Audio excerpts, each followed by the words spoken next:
arrancando.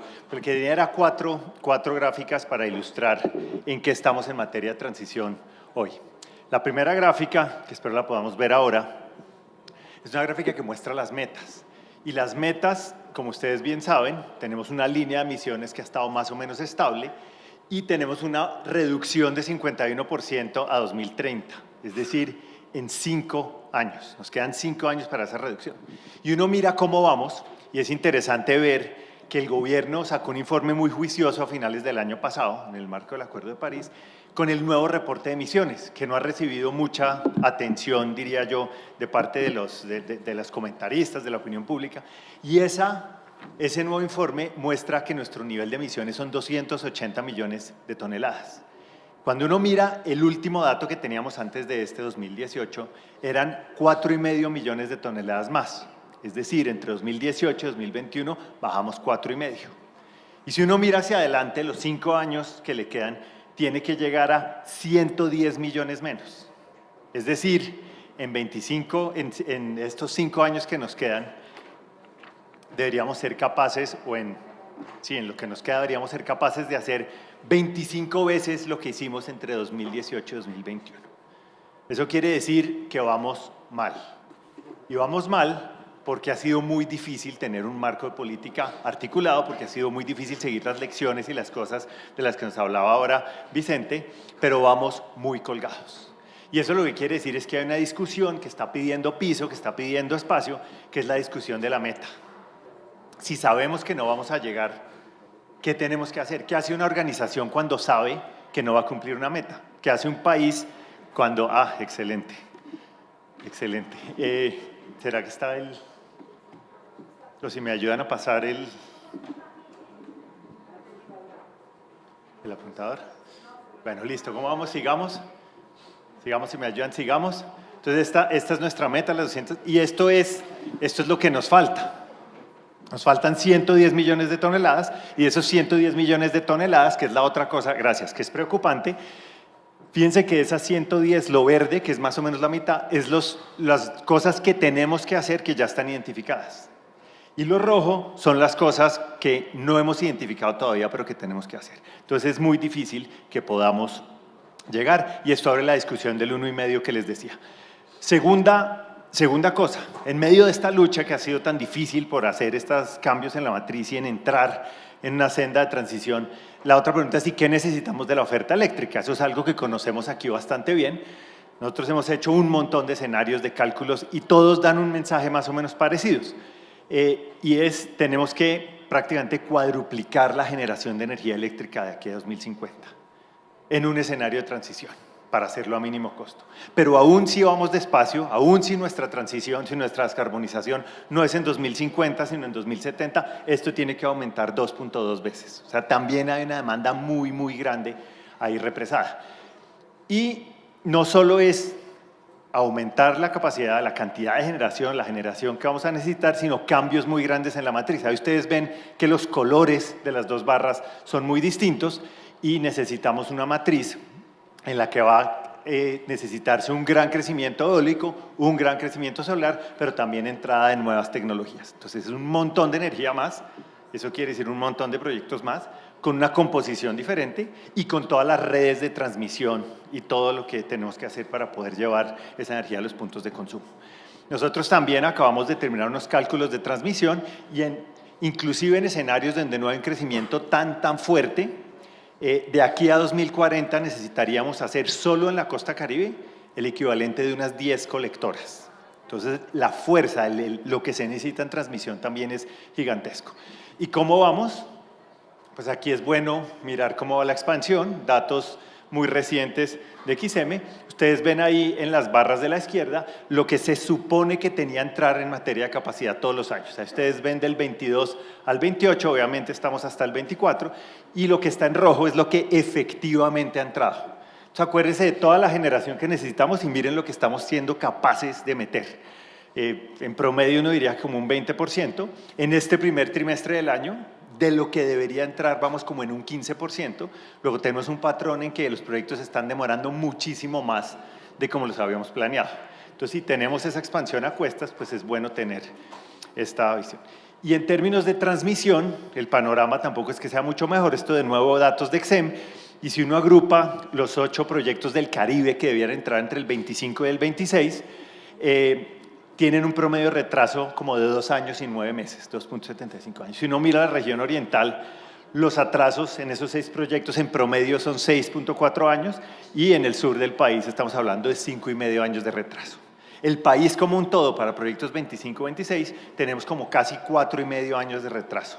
De nuevo, esa es la realidad con la que estamos pudiendo hacer los proyectos hoy en día. Y un último punto, que es que la transición no es solo energética. Uno aquí, por supuesto, se concentra en los temas energéticos y aquí en los eléctricos, pero hay mucho más que el tema energético y solo quiero llamar la atención sobre una cosa, y es el tema fiscal. Este es un año, este es el 23, un año que fue un año de recaudo bueno, precios altos, y ustedes ven ahí 63 billones de pesos de recaudo. Esos 63 billones de pesos de recaudo son más o menos 3 reformas tributarias de las que hizo el gobierno al principio.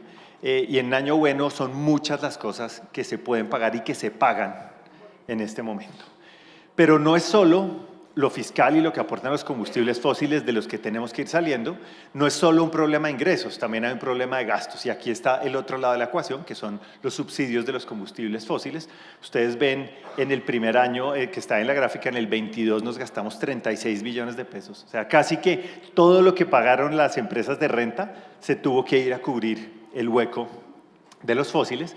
El gobierno, hay que reconocerlo, cerró el hueco en gasolina, tuvo la capacidad y la fuerza de hacerlo, pero en diésel seguimos con un hueco que hoy puede ser del orden de los 10 billones de pesos.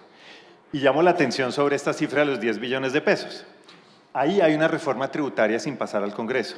Si uno lograra cerrar este hueco, con esos 10 billones de pesos paga todos los subsidios que debe, todo lo que le debe a las empresas del sector que están en una situación muy difícil y le quedan todavía como 2 billones de pesos para poder hacer un programa y hacerle más fácil ese aumento de precios a ciertos actores vulnerables. Entonces ahí están 4 cosas en el tema de transición.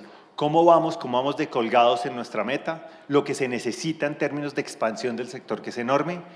Lo difícil que está haciendo esa expansión, tanto en redes como en generación, y unos temas, por supuesto, que trascienden lo energético, que aquí pusimos lo fiscal, pero no son solo fiscales, y es lo que vamos a conversar con Vicente y con José Ignacio.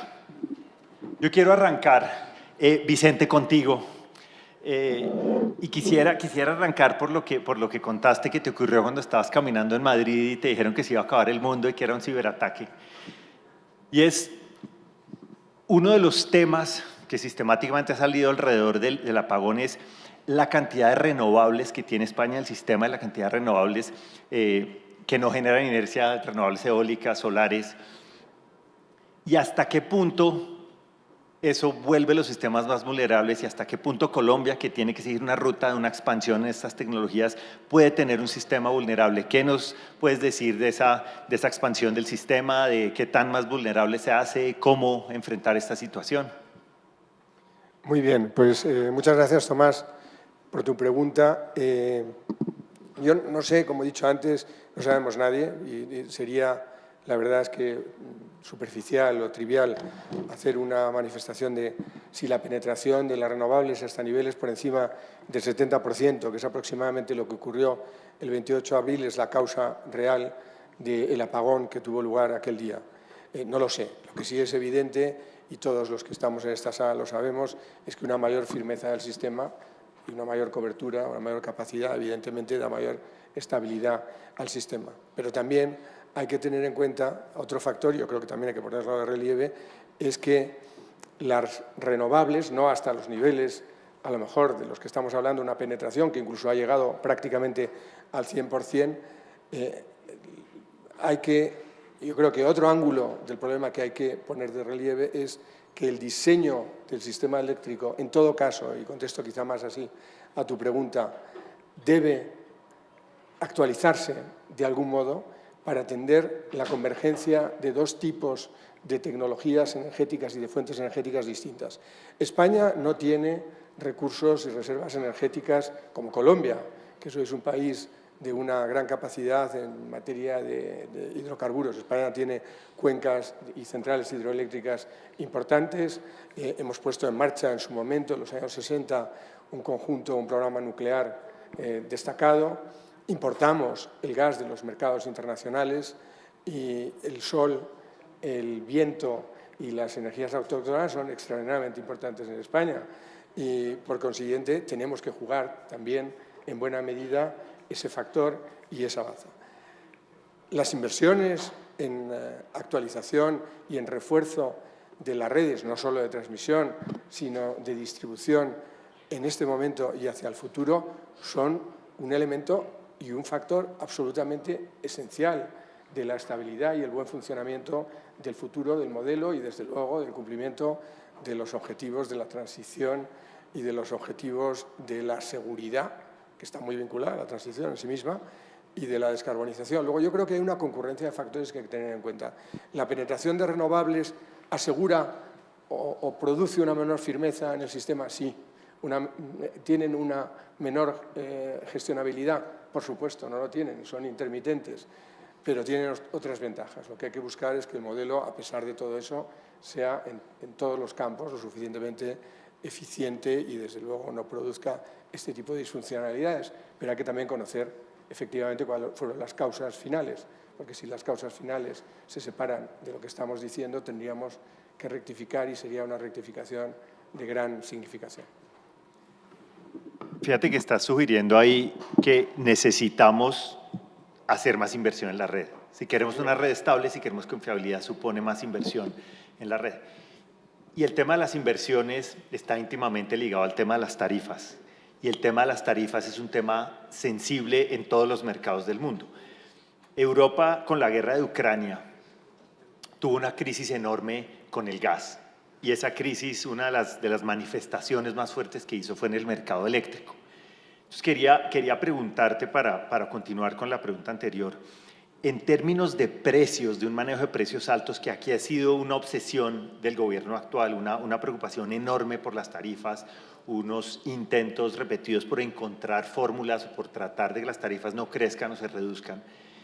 ¿Qué lecciones les quedaron a ustedes de los mecanismos que implementaron para tratar de bajar las tarifas, para tratar de controlarlas?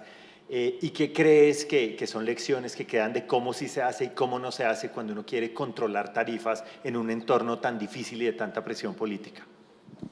Sí, gracias de nuevo, Tomás. Primero, había habido ya, poco antes de esa situación, del inicio de la guerra de Ucrania, recordaréis perfectamente, se ha mencionado en un par de sesiones esta mañana unos movimientos muy importantes y volatilidades en el mercado de los hidrocarburos, fundamentalmente un doble shock en el ámbito del petróleo, ¿no? Ya había la larga sombra de la volatilidad, ya estaba presente en los mercados, pero evidentemente el efecto que produjo el desabastecer a Europa de su principal proveedor de gas natural, de petróleo y, muy importante, en materia de carbón, el shock fue espectacular.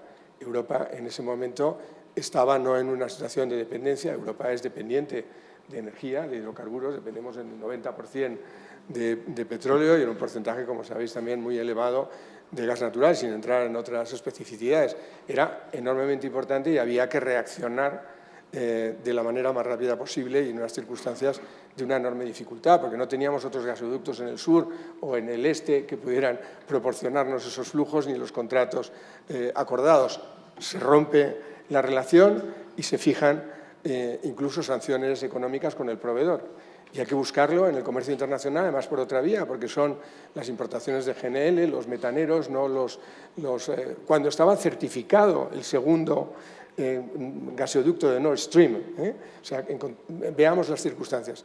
Naturalmente, el gas fija el marginal, como sabéis muy bien los dos, en los mercados spots en muchas ocasiones y en no pocas de esas ocasiones con el apoyo de los servicios complementarios de las centrales hidroeléctricas. Esta es la realidad de los mercados en el inicio de la transición energética, la razón de la configuración de los poolers tales como se hicieron y esos clearings era porque el gas, las cosas van evolucionando en tiempos rápidos, cada vez se estrechan más esos tiempos, era la energía y la solución la oferta, en términos de tus muy interesantes slides, más eficiente, la que tenía mejores rendimientos. Bueno, evidentemente se dispararon los precios hasta un nivel extraordinario. España en esos momentos no jugó enteramente con el resto de los países europeos, porque ahí sí que activó, y yo creo que el Gobierno tuvo habilidad estratégica en ese planteamiento con el concepto de isla energética. Se ha dicho tantas veces que España constituía una isla con Portugal que se hicieron dos cosas. Uno, desde el año 2000 y 2007, crear un mercado ibérico con unos mercados, como decía antes, unificados y con un tratado internacional, de tal manera que es un submercado regional dentro del mercado interior de la energía y sus interconexiones son bajas. Entonces el Gobierno consiguió la aceptación por parte de Europa, porque debía ser aprobado, notificado y aprobado por la Comisión Europea, de un cap en los precios. Y se fijó ese cap de una manera que, creo recordar que de la orden de 45 megavatios hora, los precios del cap establecido en el mercado eléctrico durante un año y alcanzaron hasta 65 megavatios hora. Se extendió, en lugar de un año al final, fue año y medio, hasta diciembre del año 22, y eso fue conocido como la excepción ibérica, que era el elemento de corrección de los muy altos precios del gas y su impacto en los mercados mayoristas de electricidad. Esa es una lección que se pueda trasladar a Colombia. Creo que las circunstancias son diferentes. Yo creo que lo que sí podría tomarse en consideración, pero estoy seguro que vosotros lo sabéis de sobra, es que toda diversificación en energía es buena. Es decir, nosotros en primera instancia, esa situación de crisis y de volatilidad se corrigió en buena medida y favoreció también luego el comportamiento de los mercados eléctricos con tener una red de regasificadoras que permitieran que se absorbiera mucho mejor la nueva penetración de gas y en los contratos a corto y a largo, especialmente estos segundos, como digo, de las importaciones de GNL y, por tanto, la incorporación de gas en nuestro sistema energético, y eso moderó y corrigió en buena medida los mercados eléctricos. Ahora bien, eso es una ayuda de Estado. En principio es una distorsión de la competencia. Y si la diversificación es buena, las distorsiones a la competencia ya a medio plazo para mí son claramente desaconsejables porque rompen las señales de incentivos y de precios. Pero entonces, ¿cuál dirías tú que fue la principal lección de esa intervención? Porque si algo nos mostró esa crisis es que los gobiernos le tienen mucho miedo a los votantes que están molestos, que están, me acuerdo las escenas en España, la gente quemando recibos. Bueno, ¿cuál dirías tú que fue la principal lección de atender ese momento tan agudo de precios? Bueno, yo creo que se explicó razonablemente bien en un momento de gran dificultad. Antes, en el anterior panel también se hablaba de la narrativa.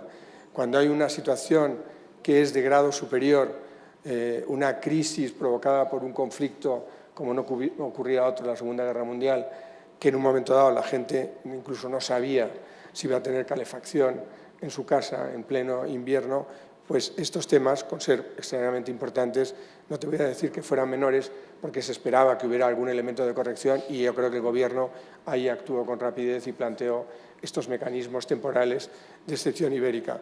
Creo que se jugó bien esa estrategia en un plazo corto. Si el plazo hubiera sido mayor, mi opinión, muy probablemente hubiera, y el análisis que estoy haciendo ahora, hubiera variado en alguna medida. Pero podría uno decir, Vicente, que en momentos excepcionales el gobierno tiene que entrar y muchas veces no solo cambiar reglas, sino poner también dinero para apoyar directamente a los hogares. Bueno, por supuesto, aún así los consumidores tuvieron que compensar parte de ese desequilibrio de precios. Ojo, la tarifa, la repercusión sobre los consumidores, y luego eso no se devuelve en el medio plazo, porque esto es un crédito, este es un derecho subjetivo de crédito que se impone a los consumidores y luego no se les devuelve y, por supuesto, no se añade ningún tipo de servicio de la deuda de este pago anticipado que realizan. Pero, digamos, a la principal, el axioma principal que tú planteas, estoy totalmente de acuerdo. Y te diría que no solo en momentos de crisis.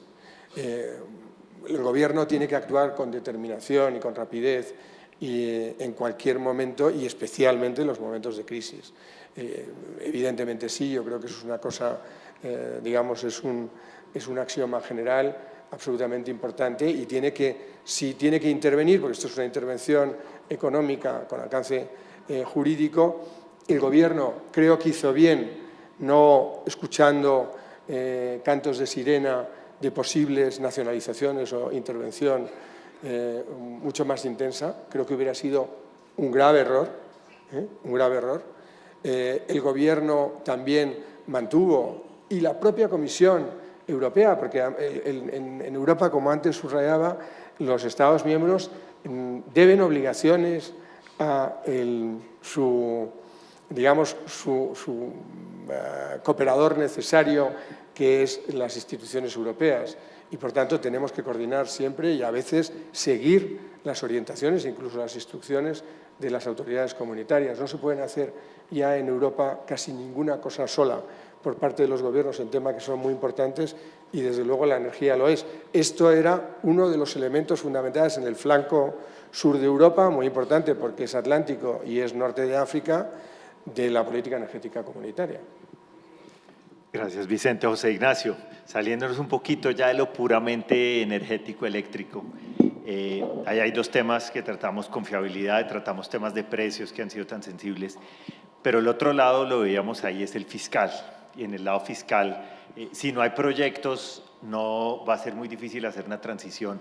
Si no organizamos la macro, creo que también va a ser muy difícil hacer una transición. Tú que respiras macro 7x24, quisiera pedirte primero una explicación corta antes de que entremos en lo fiscal y en los temas fiscales sector, y es cómo está la situación fiscal ahorita y por qué es tan delicado no planear bien esos aportes, esa transición en el sector.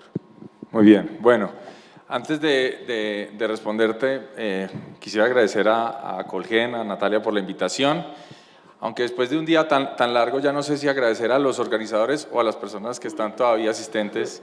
Muchas gracias por la resiliencia y su compañía. Bueno, la pregunta es difícil porque va a tratar de resumir una historia que puede ser larga y complicada y que tiene que ver mucho con el sector.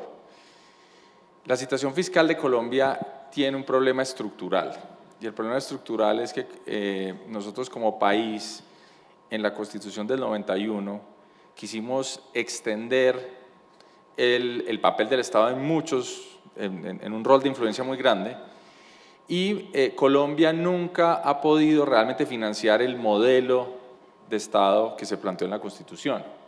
De hecho, hay la coincidencia que hacemos esa Constitución en el 91 y nos aparecen los grandes pozos petroleros en los 90, que suavizan la situación porque, pues, básicamente nos dan muchos de los ingresos que han permitido expandir esos derechos que están en la Constitución: derecho a la salud, derecho a la educación, tema pensional, descentralización, etcétera, etcétera. Entonces, Colombia realmente cambió su modelo de Estado, pero nunca pensó en el financiamiento de ese modelo, hasta el sol de hoy. Es un problema estructural.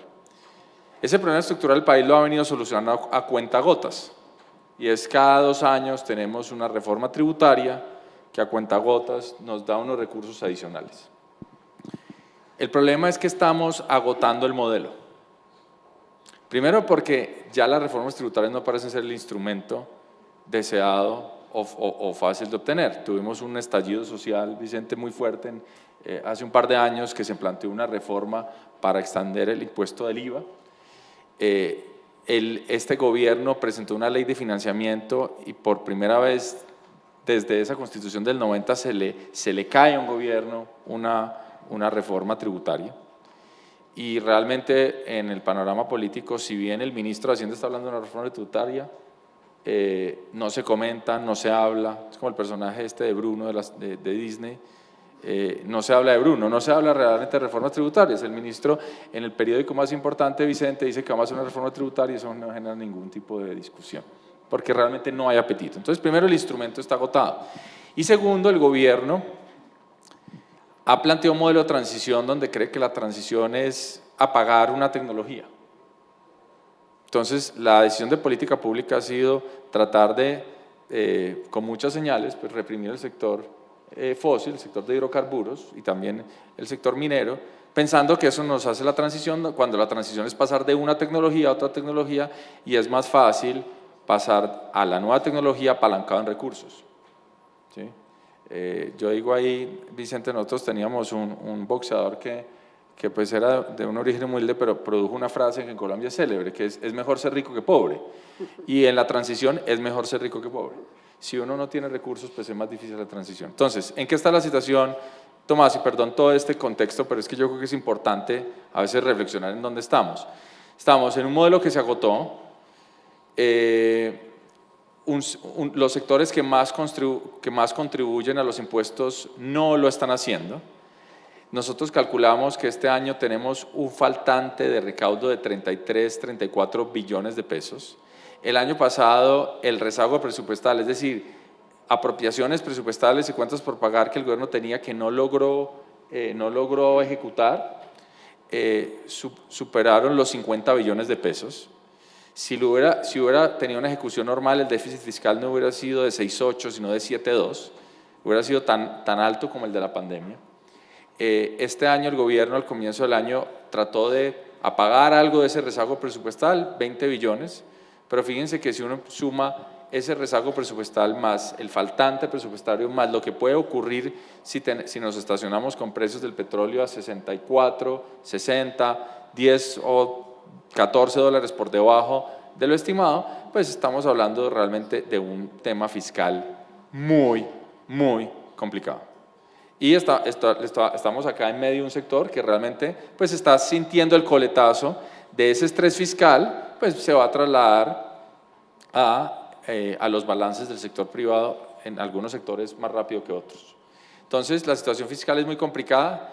Yo diría, mi mensaje estratégico para este sector es: hay que tratar de conseguir algo de la cuenta por pagar lo más rápido que se pueda, porque en el segundo semestre no va a haber plata absolutamente para nada. El gobierno se va a enfrentar a una situación de caja muy complicada que le puede estallar tan rápido como agosto o septiembre, y ahí la situación fiscal va a ser mucho más visible. Ahora es una situación latente, pero pues quizás uno de los retos más grandes, si no el reto más grande hoy en día, es el tema fiscal y obviamente eso, el efecto que tiene el tema energético. Pero José Ignacio, si el instrumento tributario está agotado, como dices, si el hueco fiscal es muy grande y posiblemente creciente, ¿cómo hacemos entonces para ir marchitando los hidrocarburos, que es uno de y los fósiles en general, que es uno de los preceptos de la transición energética? ¿Qué podemos hacer para sustituir esos ingresos? ¿O definitivamente no hay un camino posible? Pues es difícil, Tomás, porque además las cuentas fiscales son cuadriculadas. Cuando a mí me dicen, bueno, pensemos fuera de la caja, pero es que esa caja es dura de romper. Yo lo que creo es que Colombia tiene que tener unas conversaciones, conversaciones de adulto en la mesa, de, bueno, si realmente como sociedad estamos diciendo no queremos tributar más, entonces, ¿qué funciones del Estado realmente vamos a tener que estar recortando? Entonces, aquí va a tener que ocurrir un recorte de gasto.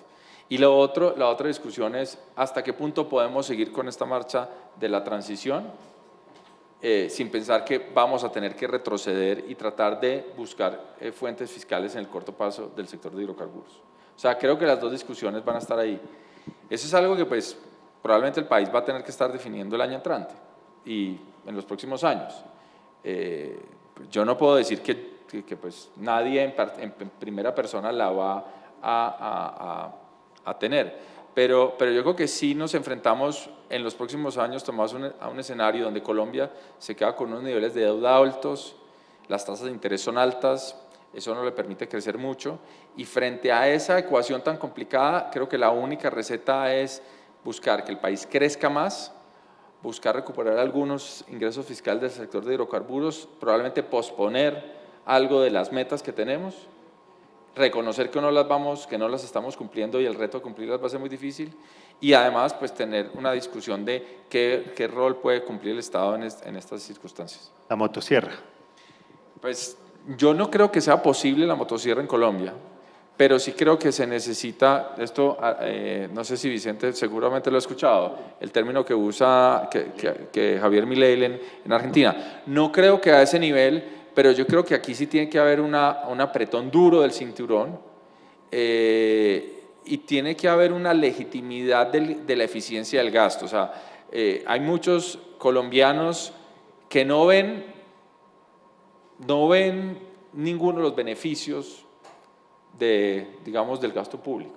Entonces hay un escepticismo enorme para seguir aumentando la tributación. Y la verdad es que las recetas creativas, algunas pueden estar ahí y quizás se nos ocurran alguna otra cosa, Tomás, pero ya para terminar, se ve muy difícil realmente tener un salto de ingresos tributarios si no es con temas muy controversiales, como por ejemplo, tener un tema generalizado de IVA o tener que más personas tengan impuestos directos. Y esas dos conversaciones son muy difíciles. Entonces yo creo que pues sí algo de apretarse el cinturón, no sé si lo llamaría motosierra, pero sí apretarse muy duro el cinturón. Y déjame complementar esa pregunta para que me des una respuesta rápida y podamos hacer una pregunta final para los dos, que ya el tiempo nos aprieta. Y es la siguiente: uno siempre que piensa en los aspectos macro de la transición energética piensa mucho en lo fiscal, pero lo hemos conversado y te he oído hablar de, ojo, que ahí no paran las cosas, ¿no? La energía tiene un rol muy importante en términos de los equilibrios externos, de la balanza comercial, de la balanza de pagos, tiene un rol muy importante en inversión extranjera directa, tiene un rol muy importante en crecimiento. Entonces, ¿por qué no nos cuentas un poquito más de eso adicional que está en juego y que le pone presión a la transición más allá de lo fiscal? Sí, y bueno, aquí voy a tener que ser muy sucinto, pero lo que está claro es que el sector de hidrocarburos en Colombia no solo es relevante para el sector, digamos, para la discusión fiscal, por los ingresos que genera para el gobierno, sino es muy importante, como tú mencionabas, para la inversión extranjera directa, es muy importante para la generación de divisas. Las cifras a marzo acumulado nos muestran las exportaciones de 50.000, poquito más de 50.000 millones de dólares, que es una buena noticia. Hay una diversificación de la economía importante, pero aún así tenemos 20.000 millones de dólares que están viniendo del sector de petróleo y carbón, que en la medida que se sigan apagando, pues vamos a tener que reemplazar. ¿Cómo reemplazamos 20.000 millones de dólares? Uno es realmente nos tendremos que poner una potencia, bueno, no potencia, pero sí tendríamos que estar en las ligas más grandes de producción, de exportaciones, perdón, agroindustriales, el sector agrícola. El sector de turismo todavía está muy lejano. Solo para dar un ejemplo, nosotros estamos recibiendo más o menos 6 millones de turistas. De hecho, hay que decirlo, de esos 6 millones muchos son colombianos que viven afuera, que nos vienen a visitar. Para lograr compensar las divisas que genera el sector de hidrocarburos, necesitaríamos 27 millones de turistas al año. Es decir, ese es el tamaño del reto. Lo otro es una cosa incluso más, espero no me citen mucho porque sería muy crudo, pero es las remesas nos están generando 12.000 millones de dólares con 5 millones de colombianos afuera. Si las remesas son la solución, tendríamos que entonces decir 5 millones de colombianos, por favor, váyanse a producir divisas y nos envíen, que sería la magnitud. Pues obviamente eso es un comentario un poco, digamos, irónico, porque esa a todas luces no puede ser la solución, pero pues hay unos retos enormes. Y repito, si finalmente en la transición vamos a tener menor generación de divisas, pues eso lo que va a hacer es que nos va a hacer más difícil importar tecnología para la transición. Entonces, por eso repito, la transición se tiene que pensar es como un salto y la pregunta es, ¿desde qué tan alto estamos saltando? Y en la medida que el sector de hidrocarburos esté más abajo, pues es más difícil saltar hacia nuevas tecnologías porque es más difícil saltar desde abajo que desde arriba. Bueno, muy bien. Y en esa línea del realismo de tener las conversaciones de adultos, les haría una pregunta final a los dos para que la contesten de la manera más concisa posible. Y es algo que mencioné en las 4 láminas que teníamos. En el caso del mundo, cumplir el 1,5 grados está muy difícil. Lo que dice el informe de Naciones Unidas del año pasado, finales del año pasado, de brecha de emisiones, dice que el gap que tenemos a 2030 implicaría sería llevar a cero las emisiones de Estados Unidos y de China en 5 años. Por eso, las mismas Naciones Unidas dicen la probabilidad de alcanzar la senda de 1,5 grados en 2030 es 0%. y la probabilidad de alcanzar la senda de 2 grados de calentamiento es 0% también. En el caso de Colombia, ustedes vieron los números, cómo ha sido muy difícil bajar. Mi pregunta para ustedes es, ¿qué hacemos con la meta de carbono neutralidad en 2050? ¿Qué hacemos con la meta, las metas que tenemos a 2030? ¿Qué debería hacer un país? ¿Qué debería hacer el mundo? ¿Qué deberíamos hacer nosotros cuando estamos asignando recursos, haciendo política pública, direccionando la política del sector de cara a unas metas que a todas luces son imposibles de cumplir? Si quieres, Vicente, arranca tú y después cerramos con José Ignacio. Bueno, yo creo que ese ejercicio que hace el Sistema de Naciones Unidas y que nos ha recordado antes podría tener un resultado en términos muy parecidos si la propia China cambiara dentro de su mix el grado de participación del carbón, que es del 60%, sin necesidad de tener que tocar la estructura ni el mix energético de los Estados Unidos, básicamente.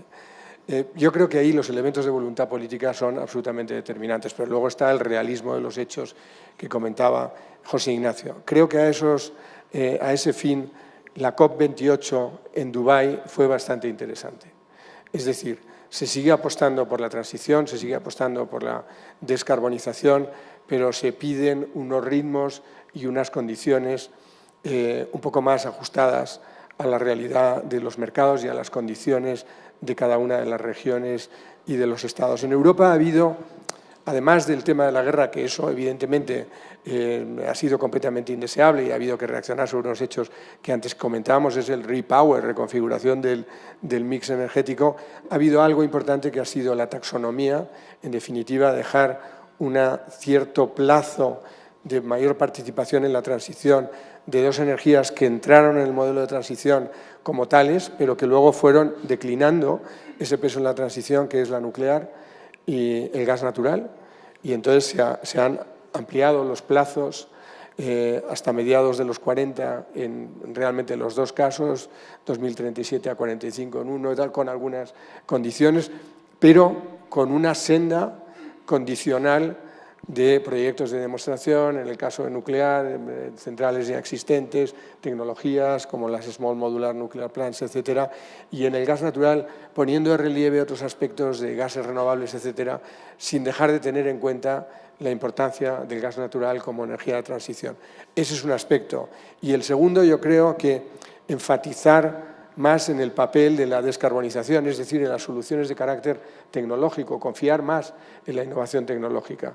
Y la innovación tecnológica creo que está jugando un papel muy importante. Pensemos en lo que antes hablábamos de la crisis, el almacenamiento. Evidentemente, una crisis súbita de milisegundos no lo va a resolver de pronto el hacer un gran despliegue de almacenamiento. Toma tiempo, pero hay que preparar el futuro. Y la innovación tecnológica puede contribuir de una manera también importante a ser otro elemento más de esa ecuación. Habéis hablado los dos mucho de una manera directa o indirecta de la demanda al consumo. Pensemos lo que va a significar la entrada y el despliegue de data centers en muchos mercados.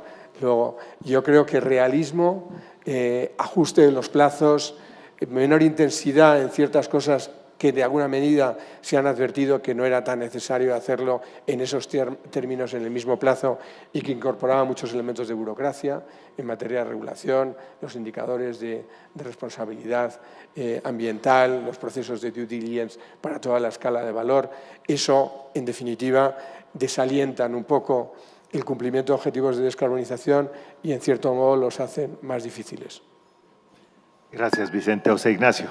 Bueno, Tomás, a nivel global, yo no voy a opinar mucho, además Vicente fue muy claro.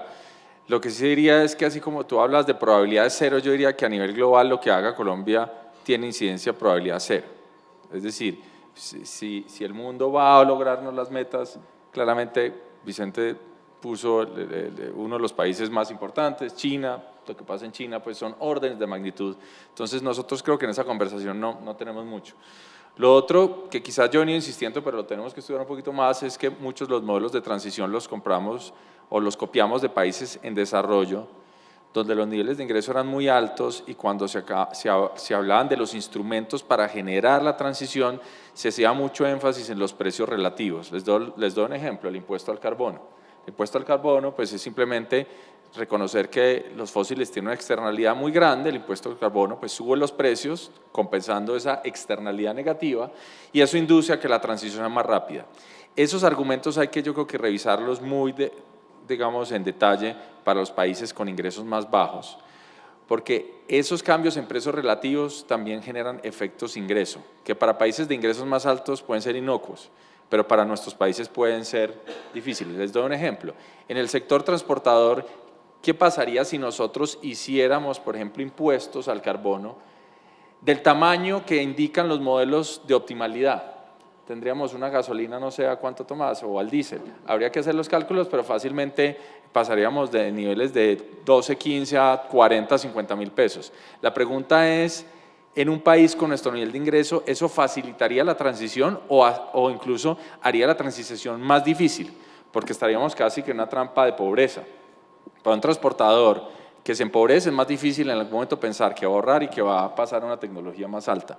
En el sector, por ejemplo, de gas, tenemos la posibilidad no saltar a la electricidad, que la gente se vuelva leña, por ejemplo. Entonces, yo creo que nuestros países sí tienen que tener unas sendas considerando sus niveles de ingreso y las metas, si se vuelven inocuas e irrelevantes, pues no sirven para nada. Entonces yo sí creo que el país está en una discusión de más bien esas metas aspiracionales, más bien tener unas metas más cortas, pero pues que sean que nos, digamos, que nos muerdan algo, pero que realmente nos muevan. Porque si, yo creo que en este momento estar tan alejado de las metas en últimas hace que la gente de la discusión de política pública o el ciudadano común diga, bueno, eso no es conmigo, eso es una cosa allá teórica.